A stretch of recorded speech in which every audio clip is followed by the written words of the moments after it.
Hi guys, this is David again.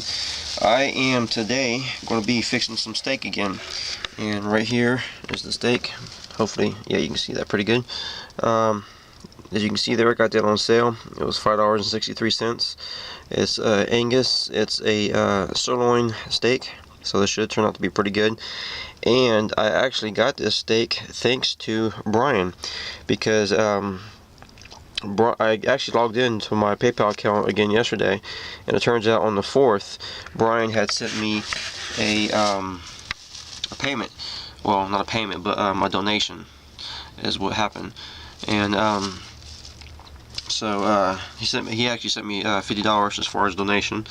And of course PayPal takes out their fees, so it came out to like $48 and change or something. But either way it goes, it's definitely a nice gesture for Brian to do. So thanks, Brian, for doing that. Appreciate that. And what I'm going to do is, I already got that steak, like I said, thanks to Brian from that donation. And then I'm going to go ahead and cook that here in a minute. And earlier today I went ahead and got some gas too. So that was another thing I did with that money. And then later on today I'm going to go ahead and get myself a haircut today too, because I'm definitely overdue for a haircut. And I might even see if I can go to a thrift store and get myself another hoodie again too, because I actually last time I did laundry had made the mistake of leaving my hoodie at the laundromat, because my clothes was actually clean. Well, of course, obviously it was clean. They was dry is what I meant to say. My clothes was dry except for the hoodie, and so what I did was I took my clothes out of the dryer and went ahead and folded those, and I left the hoodie back in there for a few more minutes. And then my retarded self, I forgot to pick up the hoodie after I was done folding my clothes. I folded my clothes and left out the laundromat. So I really screwed up there. And of course that was my Ohio State hoodie, but I can't get another one though, because the thrift store actually that I got that one from originally, they've got those there all the time, and they've got pretty good deals on them too. So when it comes down to being able to get another one, that's not going to be a problem at all though. But yeah, let me go ahead and get this started and get this going, and I'll go ahead and get you a shot here in a few minutes when I'm getting this going again though, guys. So I'll be right back with you. Okay guys, as you can see, this is the first part of it. What I went ahead and did is I went ahead and of course put some oil in the pan, and then cut the steak up into several different pieces to be able to cook a little bit easier, and plus it'd be easier for me when I cut it up later to eat it anyways. And then went ahead and put some spices on there. I did also go ahead and use my fork and poke it a whole bunch of times to try to get it a little bit tender. And I'm going to go ahead and turn it on the other side and put some spices on the other side too. So I'll get you another shot here in a second, guys.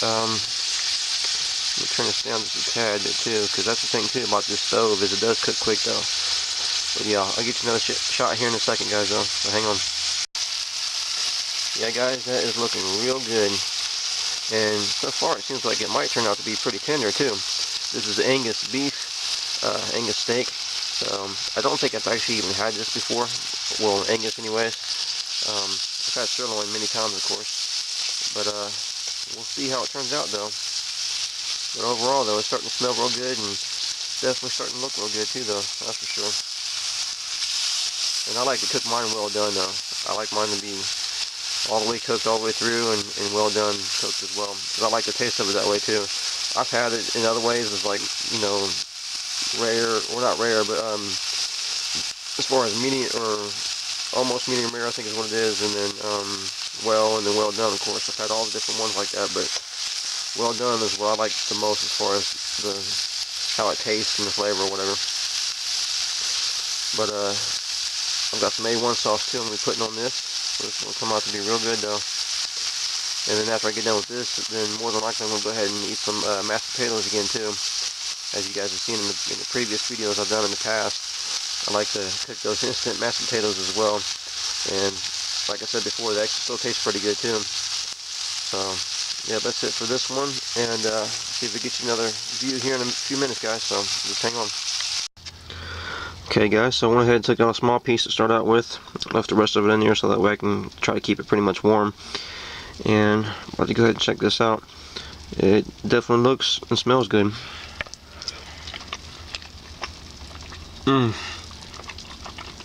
That tastes so good.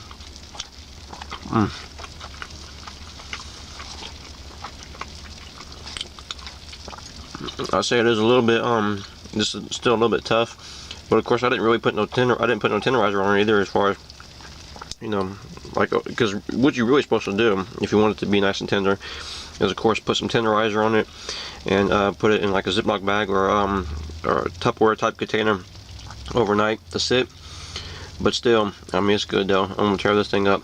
So that's it for this clip, and I'll get you another clip here in a minute, guys. Okay, I'm back again. So what I'm doing too, guys, is I'm taking a piece at a time and putting it onto my plate, and then eating a piece at a time, and I'm keeping the other pieces inside the pan so that way it can stay warm. Because what I did was I went ahead and turned the heat down real low. You might be able to see that blue flame, but the heat is real low on this camp stove, and that way it's still warming up the steak actually, and still kind of like cooking the steak a little bit, but it's at a very, very low heat, so that way it's not going to you know, overcook it or anything. It's still cooking just a tiny bit, but yet it's keeping it warm too for me, and then that way I'm having a real hot, nice, juicy, tender, delicious steak. This thing is real good. So yep, that's what I'm doing with this method, and that way I can maybe give you guys a little bit of a tip in the future in case you guys ever need to do some cooking like this, as far as outdoor cooking or whatever. So that's it for this clip, and I'll get you another one here in another minute, guys. Okay guys, so with the empty skillet, then you know what that means. That steak is gone. That steak was awesome. It was like I said, it was Angus beef, so it's like a better type of cut, I guess, or, you know, better grown cow or whatever you want to call it. But it was definitely a great steak for sure though. And you see, my wine of choice is the Wild Cherry Pepsi. That's what I'm drinking today, so great tasting drink as well. And then after I do my cleanup with my skillet, I'm going to go ahead and fix some potatoes. Some of the instant potatoes that you guys have seen before in the past. These here are the buttery Golden Selects Idahoan potatoes. But these things taste awesome as well, especially with some good sea salt and black peppercorn and stuff. So yeah, I'm about to get this cleaned up, like I said, and get started on that, and then I'll get you guys another clip here in a little bit again too. Okay, so, well, I guess my phone just went off. But yeah, as you can see, guys, a nice clean skillet, and really all it takes is, like I showed you guys before, use those little scrubby things, those you know, scrub pads or whatever it is, the green ones, and some detergent, this detergent, whatever. And in my case, I don't have a sink, but this is my sink that I'm using. All I gotta do is just dump that out when I'm done. I'm at the park, so it's not going to be hard to do. And some water, and that's all it takes. Right here, got the Dawn dish liquid. And actually, you know what? I've even had this for even pretty much all through the summertime. So, I mean, obviously I don't cook on my van every single day, but with the amount of cooking that I've done and the cleaning that I've had to do, this is all it's taken so far. This is not even, we're probably about barely halfway through the bottle. And like I said, I've had that all through the summer already too, and we're already into the winter time right now. And like I said, a scrubby, which what I do is I cut these up. I take a full-size scrubby pad and just cut those up into pieces, and that way I can just throw this away when I'm done, which is what I'm getting ready to do. And then I'm all set for the next round of cooking. And I'm about to go ahead and heat up some water and get those potatoes going. And I think I've talked to you guys about it before, but what I do as far as because I figured it comes out to about the right type of measurement, is it takes almost one full bottle of this. So about 3/4 of this bottle is what it would take to warm up enough water for that those potatoes that I showed you. Excuse me. Which this right here is 16.9 fluid ounces.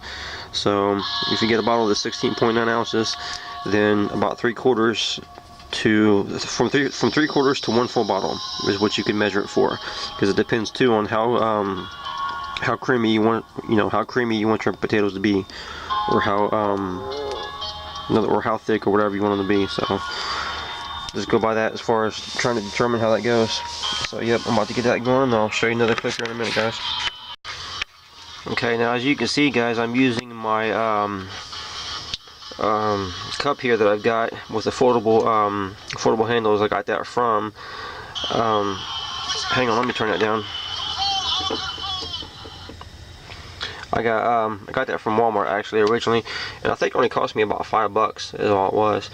But what I did, of course, was I went ahead and put the water in there. This has got probably just about 5% left of this bottle as far as the water goes, as far as how much I poured in there, and it's still not all the way full, but that's alright because that way it can bubble up a little bit and not have to worry about it boiling over or anything. But what I do too is when I heat it up, I don't let it boil all the way as well.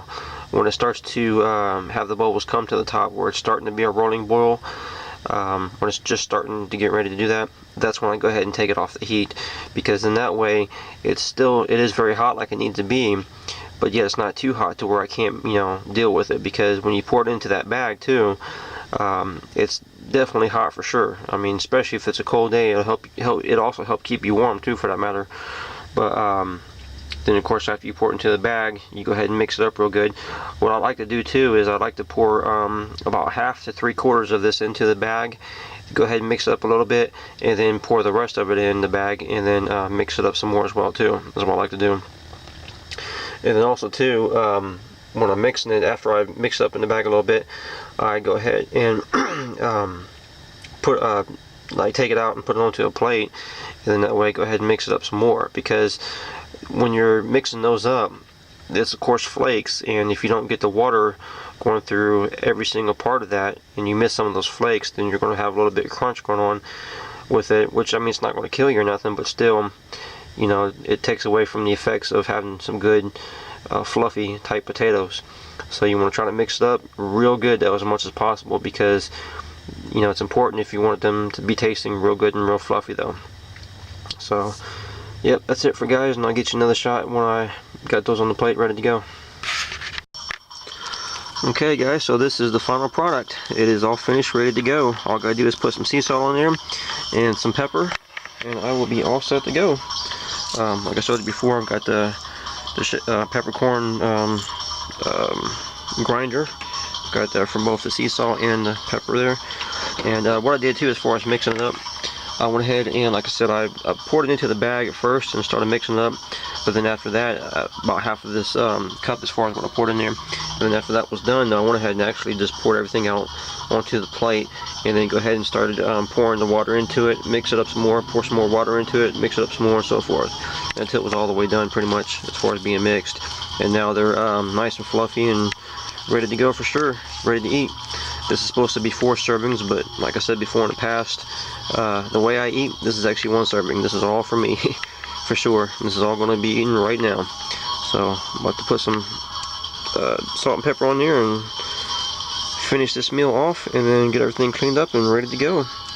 So that's it for now, guys. And I might get you guys another clip later on today as far as some other things I'm doing today, but if not, then of course, as always, thanks for watching, and hit the thumbs up button, and you guys have a great day.